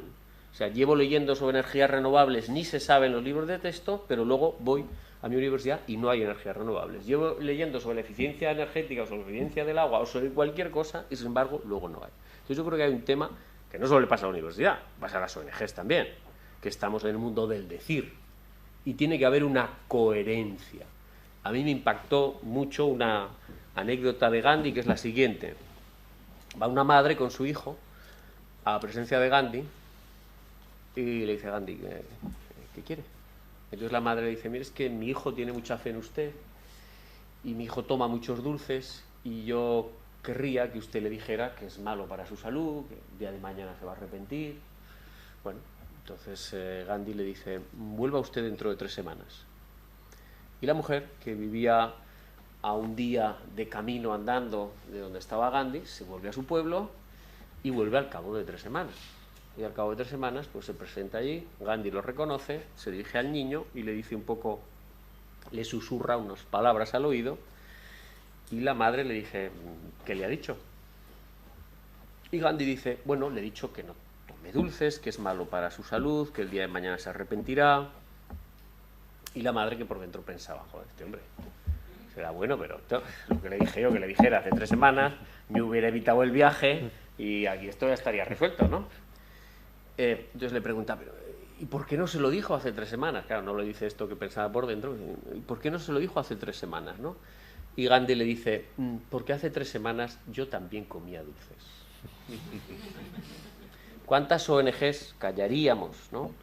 ¿Y cuántos profesores universitarios callarían si realmente tuviéramos que hablar todos de lo que hacemos? Pues habría muchos silencios. Dentro del mundo de las ONGs, los partidos políticos, los sindicatos, las iglesias, las universidades, que están en el mundo también de los que dicen cómo deberían funcionar las cosas. Entonces yo creo que ese es un tema clave. ¿Qué quiere decir eso? Compras responsables.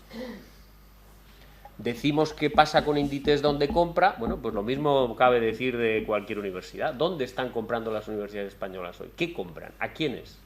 ¿Qué productos? Es decir, yo recuerdo en la ampliación del Reina Sofía, no sé si habéis estado, en la biblioteca, que es la librería, que es magnífica, bella, pues poco después de inaugurarla, hubo un informe de Greenpeace donde decía, muy bonita, solo que la madera que se ha empleado ha provenido de un bosque tropical, en una zona donde hay orangutanes, y pues seguramente el ministro de Industria no diría vamos a joder a los orangutanes. La directora o directora del Reina Sofía tampoco, pero lo que no dijeron es lo contrario. Pecaron de omisión. No dijeron que se hiciera eso. Lo que no dijeron es, ojo, que con nuestras compras no vayamos a perjudicar desde el punto de vista medioambiental o social a nadie. Vamos a responsabilizarnos de las consecuencias de nuestras acciones. Entonces, una línea, compras, consumo, a quién se compra, qué se compra, de qué manera. Otro, todo lo que tiene que ver con las instalaciones, ¿no? Todo lo que tiene que ver con las inversiones, ¿eh? En la estafa de Madoff, una de las cosas que salía era que habían trincado dinero a ONGs, a fundaciones, a universidades, presas del pecado de la avaricia, ¿no? Bueno, ¿y por qué invertían con este señor? Pues no sé, pero desde luego no era muy razonable, ¿no? La transparencia, ¿no? Quiero decir que antes, no insisto porque ya el vicerrector la comentaba con el tema de... El tema de la formación, que yo creo que sabéis mucho más que yo y yo creo que es un tema fundamental cómo se forma a la gente. Me parece que era la Universidad Politécnica de Cataluña que el tema de arquitectura hacía una reflexión de en qué medida lo que contaban que implicaba cuál era la formación de los arquitectos de mañana iba a tener más o menos impacto en el cambio climático, que el tema de la formación era crítico, ¿no? Bien, desde mi punto de vista esas serían las tres líneas claves, hay otras, pero quería resaltar estas. Factores críticos, es decir, ¿cuáles son las claves para que esto funcione o no? Sí, acabo enseguida. Factores críticos. Uno, lo que yo llamo una pérdida de capacidad auditiva de la universidad. Es decir, hay que hacer un esfuerzo para escuchar a la sociedad. Memorias de sostenibilidad. Telefónica, pues seguramente hace 6 años que Telefónica con su memoria de sostenibilidad nos la puso delante, convocó una reunión a 10 o 12 entidades y nos dijo, ¿qué pensáis de esto? Yo decía, estamos en el Consejo Social de Inditex. ¿Quiénes? Pues 5 o 6 entidades. ¿Para qué? Para oírnos. Y cosas normalmente no muy agradables. Y nos invitan para que digamos esas cosas. El otro día tuvimos una reunión y el vicepresidente de Sol Meliá estuvo día y medio escuchándonos cosas que a veces no gusta oír. Y estaban oyendo. Ahora ya casi cualquier empresa del IBEX te llama, te dice, ¿qué piensas de lo que he puesto? ¿Crees que lo pongo bien? ¿Soy creíble? Pues la universidad no llama demasiado. No llama demasiado. Y yo creo que eso es un problema, porque hay las ventanas abiertas, la escucha, la interacción con el otro, te fuerza, te obliga a cambiar, y eso es tremendamente positivo. Yo creo que un tema clave es la escucha a la sociedad, que luego se estructura de unas maneras, de otras, cuanto menos formalizado a veces mejor, porque cuando se formaliza se esclerotiza, ¿no? Pero yo creo que un tema clave es la escucha. Segundo, alianzas. Con la gente se aprende mucho. Con la gente se aprende mucho. Aquí una de las buenas prácticas que se reseñan es una iniciativa del gobierno, los empleadores, los constructores, los empresarios de la construcción de Alemania, organizaciones ambientales, sindicatos, para promover una rehabilitación con enfoque ambiental de 340.000 viviendas, generar empleo. Y en esas alianzas, luego nuestra experiencia, nosotros impulsamos una que tiene que ver con la Alianza por el Agua para Centroamérica, invitamos a la universidad y debo decir que la gente de la universidad no es la más, ¿qué neologismo podríamos buscar? Es decir, no es la más fácil para las relaciones y para las alianzas y para construir. No es la más fácil. La llamamos siempre, porque pensamos que es fundamental que esté, pero no es la más fácil. Yo creo que hay un tema clave que antes lo señalaba también el vicerrector, con el tema de las alianzas, ¿no? Y el otro tema es la participación, ¿no? La participación. El otro día promovimos con la Universidad de Zaragoza un concurso entre los estudiantes de ideas para la sostenibilidad en tu universidad. Hubo 110 propuestas, 1.500 estudiantes votaron esas propuestas Es decir, había muchas ideas que los estudiantes pusieron encima de la mesa para resolver su universidad. Y hoy, en el siglo XXI, la formalización de la investigación y desarrollo no vale. Es decir, ayer en Expansión decían, y eran unas cifras demoledoras, ahora que estamos hablando de la importancia de la investigación y desarrollo del cambio de modelo. La productividad no es el I+D. El 81% de las grandes ideas empresariales como Microsoft, Starbucks o Nespresso surgen de los trabajadores, el 81%. El otro 21% de los jóvenes que no están al mercado laboral como Bill Gates. Y el I+D solo crea el 8% de las grandes ideas empresariales. Quiero decir, y cuando pensamos, antes de hablar de la red, cuando pensamos en Wikipedia, ¿qué es Wikipedia? Un enorme proceso de participación social, de gente anónima que no se sabe ni quién es, ¿no? ¿Y qué es Linux, que ha puesto en jaque a Microsoft?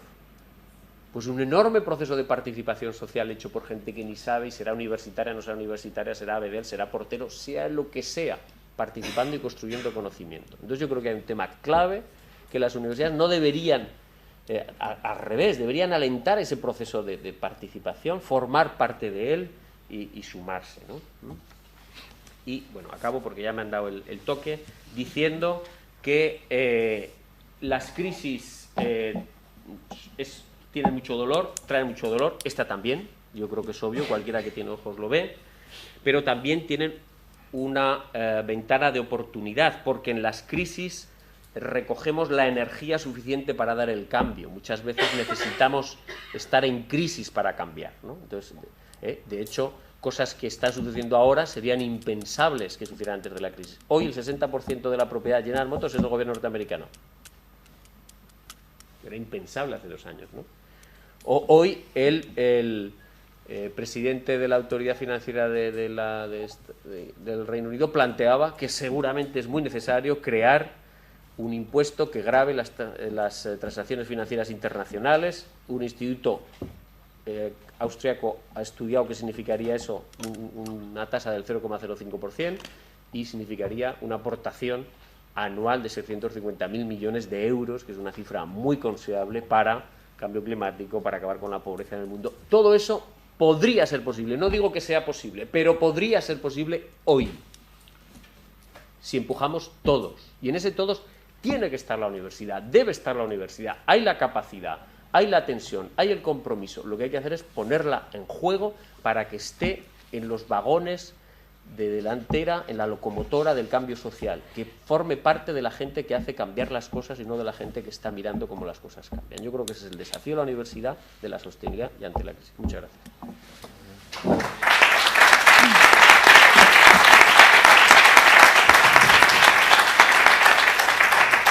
Bueno, pues casi hemos conseguido recuperar el tiempo perdido, y agradezco a los 3 ponentes pues el esfuerzo que han hecho por sintetizar su exposición. Creo que merece la pena un par de minutos o 3 para ver si hay, bueno, más, depende de cómo se anime, alguna intervención. Yo creo que valía la pena el que nos hayan despertado esta mañana a las 7 de la mañana, para estar aquí a las 9, porque creo que ha sido 3 ponencias realmente espléndidas. Y algunas, pues, bueno, hay muchas opiniones de las que se han expuesto, yo vengo a coincidir con ellas. Cuando se está a punto ya de jubilarse, uno tiene la libertad de decir lo que piensa en un 70 o un 80%, y es lo que a mí me pasa, ¿no? Por lo cual, a lo mejor algunas de estas verdades o de estas cosas que yo pienso no pueden gustar. Efectivamente, estoy completamente con Víctor, y que yo pienso, a la altura de 40 años de servicio a la universidad, que la universidad no es motor de cambio. Quizá en un momento determinado, cuando yo era estudiante de la Universidad de Sevilla, sí tenía esa ilusión. Hoy que salgo de la universidad, pienso, no voy a entrar en una depresión, pero no vale la pena. Pero pienso que la universidad no es motor de cambio. Eso por lo menos. Hay 2 personas, esto es un poco frívolo, pero en fin, vale la pena como ilustración. Hay 2 personas que cuando visitan la UNIA nos echamos a temblar. No voy a decir los nombres. Una que es el maligno. Cuando se presenta y pedimos que que vaya lo más tarde posible, o alguien se muere, o alguien se pone enfermo, pero de llevarlo a urgencia y no sabemos si sale de urgencia. No digo el nombre, pero nos echamos a temblar cuando lo vemos aparecer por la página mental, menos mal. Y otro, que es un íntimo amigo mío, un antiguo alumno, ya lo he comentado en alguna ocasión, que tuvo un cáncer de páncreas, que nos vino, bueno, a mí me vino la noticia de que había muerto, y un día se presentó en las puertas de Córdoba, en Laura, yo creía que era un espíritu, ¿no? De algunos años. Y él venía completamente de la India, a través de un proceso, de una dieta vegetariana, pues ese páncreas, bueno, no sana del todo, pero realmente esa muerte que estaba a plazo fijo, pues desapareció. Pero él viene con todo lo que tú has dicho, esa visión un poco apocalíptica, ¿no? En la que estamos y que sí, creemos que no va a pasar nada, pero él también, cada vez que viene, hay un cataclismo a nivel mundial. Porque no sé si ha tomado... Y todo es porque viene con el dictado de un tutor que tiene en la India, que a su vez ha sido alumno de un lama en el Tíbet, y que allí le han dicho que aquí, como esto no se resuelva, nos vamos todos a hacer puñetas. Y él viene siempre con un cataclismo. Es algo así. Yo le he dicho, tú has tomado un poco, o tu maestro, la configuración de esta monja Sor Lucía de Fátima, que cada vez decía que el tercer secreto. No rezaba el rosario, la Virgen le había dicho que aquí en los cuerpos. Él viene como Sor Lucía, cada vez que viene también nos echamos un poco a temblar, por lo menos me echo. Pero coincide completamente con todo lo que tú has dicho. Ese tomar conciencia concretamente del momento, ¿no? Del momento. ¿Y qué es lo que puede hacer la universidad, que es la que está con nosotros? Desgraciadamente, cuando yo que he visto un poco el aspecto desde el punto de vista literario e histórico, estos momentos en que vienen a hacer la extensión universitaria y ha habido gente comprometida y toda esa proyección social de salir, no de recibir, sino de salir. Me gustó mucho ayer lo de Castellón o de Alicante, me parece a mí que era, el salir a los pueblos y que allí dijeran, porque si veía gente con unas bandurrias, pero por encima de las bandurrias o por debajo de las bandurrias había también peticiones de cosas, yo supongo que las habían recogido. Pero todos los que han participado en estas cosas han caído en depresiones, porque como tú has dicho muy bien, estamos a las puertas de una revolución. La revolución no sé si se podrá hacer. El 68 ya fue un fracaso. Y la gente del 68, y nosotros lo hemos visto en la UNIA, en un programa que tenemos de arte y pensamiento, realmente estaban en estado de una depresión total. Y había allí trabajadores de fábrica, había universitarios, es decir, que tiene que este peligro, ¿no? También de a no poder lograr, cae completamente en algo tan negativo individualmente que, pues, no sé si vale la pena, sí vale la pena, ¿no? Participar. Y ahora enlazo un poco lo tuyo, yo diría, no lo va a hacer, pero son tan claros tus puntos de vista sobre la cultura que yo diría que los fotocopiaréis y no los prepararéis. Porque me parece que has dado las claves muchas cosas. Y echaba de menos, pero al final lo has dicho. Aquellos que venden por cultura lo que no es cultura. Y ahí hay que meter también a la universidad, hay que meter a la política, hay que meter a muchos aspectos. Aquellos que nos dicen, esto es cultura, tú lo has dicho muy bien, los más medias, los que y sabemos que no. Y también estoy contigo en que no es la cultura. Leer un libro por matar el tiempo, diríamos un poco a la manera de Gómez de la Serna, es el peor de los asesinatos, ¿no? Es decir, el libro tiene que llevarnos a otro terreno y el arte igual. Porque yo felicito completamente a los tres, cada uno de los aspectos, pero me habéis clarificado cosas y habéis coincidido, me da mucha alegría coincidir con vosotros, nada más. Yo, si quieres, me comprometo con Antonio Javier a pasar a limpio estas notas y que se os reparta en copyleft, en régimen de copyleft. Sin estar para... limpio, como las cosas de Juan Ramón. Pues que fotocopie yo. Está manuscrito, ¿eh? Entonces tiene su valor, tendrá su valor en un futuro, a lo mejor, quién sabe. En un futuro. Sí. Yo sé que no hay mucho tiempo, pero es que no me puedo resistir a, en tu intervención, en la última parte, volvemos a la definición de qué es cultura y qué no es cultura. Tenemos que seguir reflexionando sobre eso, porque es que sí es cultura. Los más medias sí es cultura desde el momento que, como tú has definido también, la cultura, tú has dicho, desarrolla, potencia hábitos. Me ha gustado mucho esa definición también. Y luego, en el sentido antropológico, todo lo que desarrolla valores, actitudes, comportamientos, es cultura también. El hecho de que exista en nuestra sociedad ese hábito de consumo, de ese tipo de manifestación de ideas, valores, productos, etcétera, sí es cultura. Entonces, que creo que Sí, yo también estoy. utilizamos la palabra cultura en sus diversos sentidos, mezclándolo. Por eso yo ayer decía, y insisto en ello, que tenemos una especie de puzzle de palabras y palabras. Yo le llamo palabras cuando ya empiezan a comer así, ¿verdad? La responsabilidad, la cultura, el compromiso. Y parece que estuviéramos jugando, rellenando un puzzle que al final no sabemos qué dibujo es el que sale o es el que tiene que salir. Entonces, necesitamos reflexionar mucho sobre eso.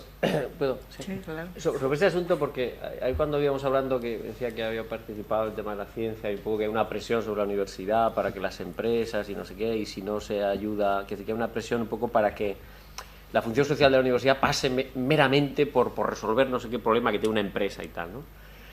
Y hay una subestimación de la importancia de la cultura y de otros factores, ¿no? Yo os voy a contar una anécdota porque yo creo que es fundamental este asunto y que la universidad lo tenga claro. Esta es una tarjeta de una iniciativa del Ayuntamiento de Zaragoza, que está en Barcelona, que está en Sevilla, que está en otros sitios, que es que tú vas con esta tarjeta, la pones en un postecito y entonces te dice, llévate la bici 7, ¿no? Y el primer día que yo agarré una bici así, sentí lo que yo definí en aquel momento como el lujo de la no propiedad. El lujo de la no propiedad. Yo no tenía ninguna de las servidumbres del propietario, que es que la rueda que esté, no sé qué, que esté tal, que no me la roben, que no sé qué. No tenía ninguna de esas tensiones y gozaba de los placeres del propietario, ¿no?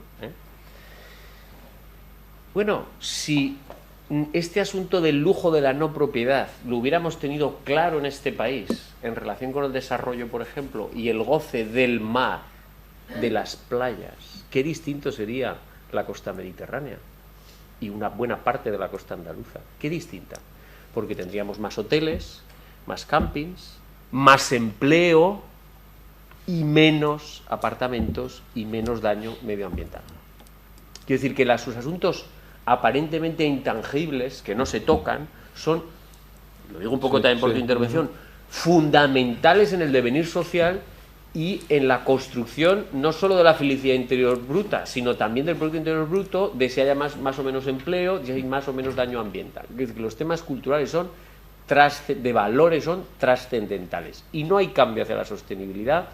Tienen que cambiar los precios, tienen que cambiar las tecnologías, pero tienen que cambiar también los valores, la cultura imperante en una sociedad. Eso es obvio. Sí. El sábado pasado o el viernes me llamaba una periodista de La Voz de Cádiz con la típica consulta esa que hacen a las 11 de la noche cuando están cerrando edición. No han encontrado a nadie para el artículo. Vamos, tú ves que está desesperado. Entonces planteaba un tema que era el castillo de Santipetri, que lo están rehabilitando. El castillo de Santipetri es uno de los íconos simbólicos de la zona, relacionado con el non plus ultra, con muchísimas cosas que son de nuestra cultura más pegada al terruño, ¿no? Y entonces la pregunta era, ¿qué piensa la universidad de que el castillo sea un bien de interés cultural, se convierta en un obstáculo para que ese equipamiento se rehabilite porque la obra va muy lenta? Primera respuesta. La pregunta muy oportuna para las 11 de la noche. Primera respuesta. Yo no soy la universidad, ¿vale? Si me pregunta, contesto como persona.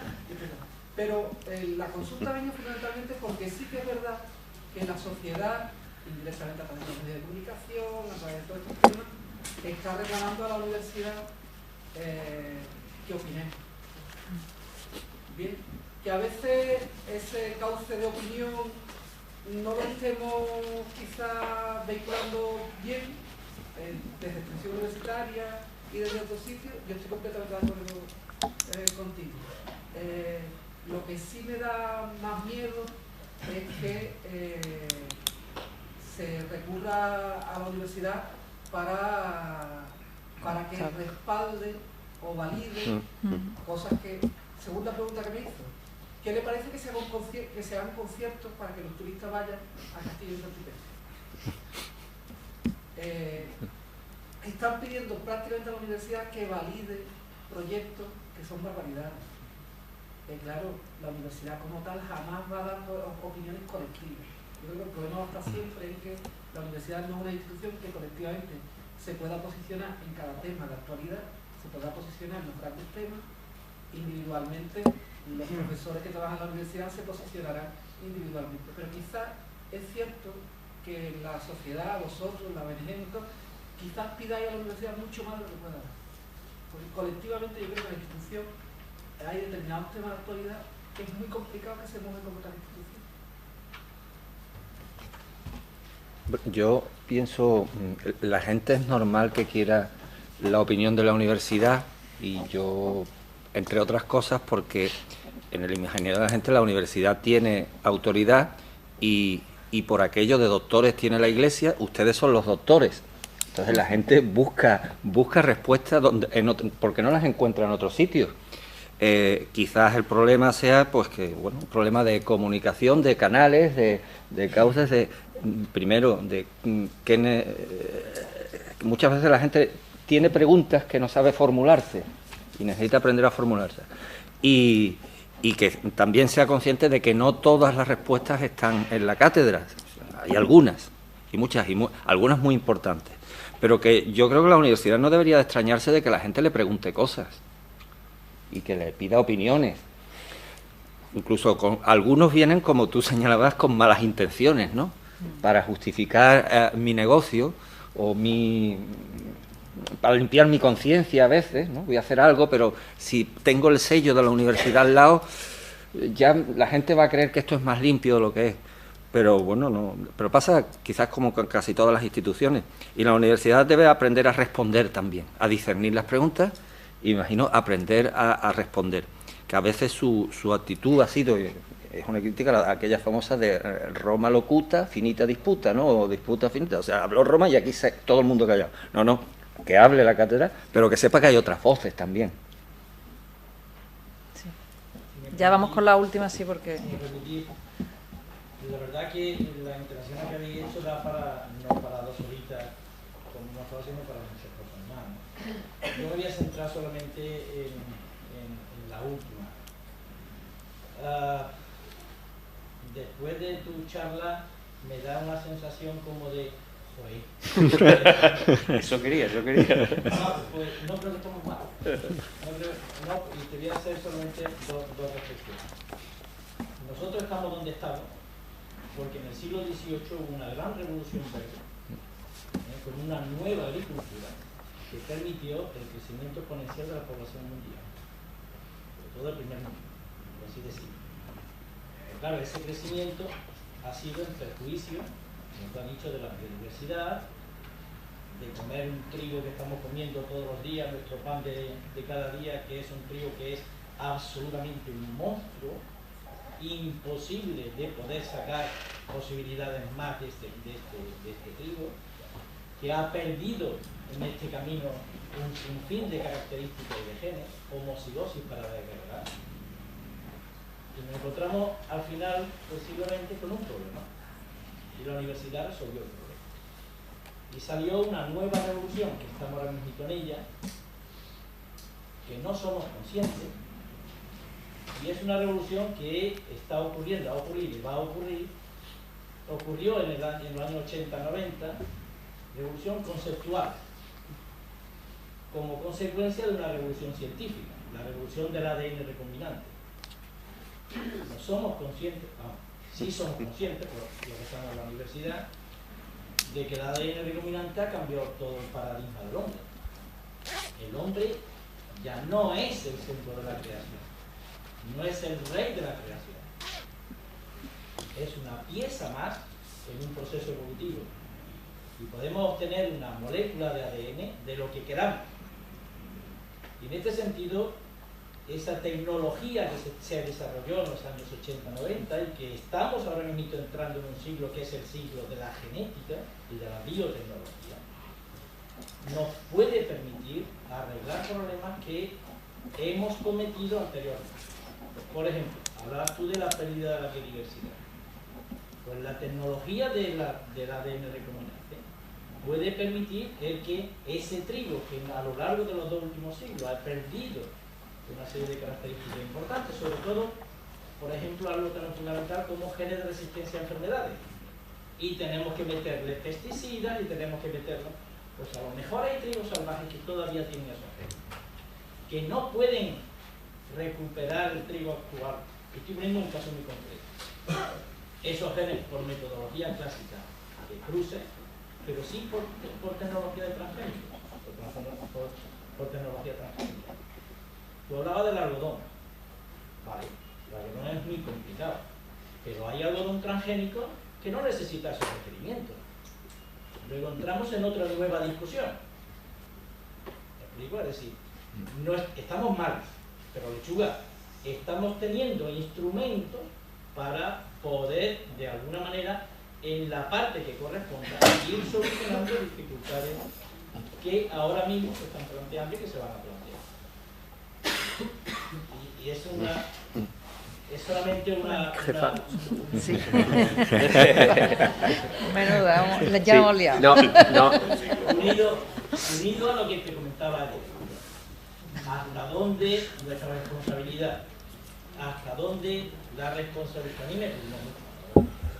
¿Hasta dónde la responsabilidad del primer mundo de poder solucionar problemas del tercer, cuarto y quinto mundo, que para nosotros son problemas, pero para ellos es algo cultural?